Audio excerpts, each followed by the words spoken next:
Halos puno ng tao ang kabahayan, magkakasama sa isang pulutong sina Padre Sibila, Padre Damaso, isang nakapaisano at isang kawal. Kakaalis ko lang sa bayan San Diego pagkatapos ng 20 taong panunungkulan. May 6,000 mamamayan doon at ang lihim ng bawat isa ay batid ko. At nang ako'y umalis, sino ang nagatid sa akin? Iilang babaeng matatanda at iilang hermano tersero.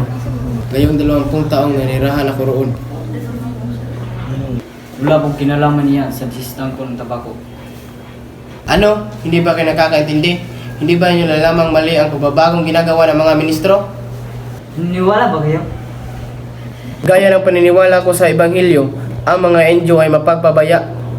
Ipagpatawad ninyo ang hindi ko pagsangayon. Ang inyong mga sinabi, bumukaw sa aking damdamin.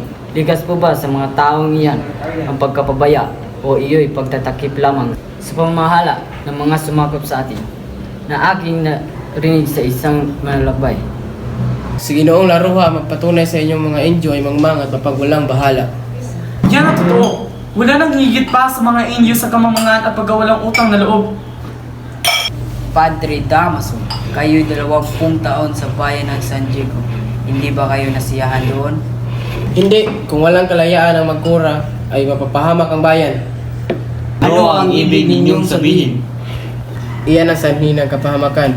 Ang mga erehing kaaway ng Diyos ay pinanigan ng pamahalaan. Kung ang kura ay mapahukay ng bangkay ng isang erehe, maski ang pare walang karapatang makialam sa parusa. Siya nga hindi nangumpisal, ngunit isang kasinungalingan ang sabihin siya ay nagpatiwakal. Matapat siya sa kanyang tungkulin sa Diyos at sa lipunan. May kaisang-isang anak na nasa Europa kaya walang dahilan upang siya magpatiwakal. Nang dumating ang kura sa San Diego ay pinabubog ang kuhat-doktor at ipinahukay ang bangkay upang ibaon sa ibang puok.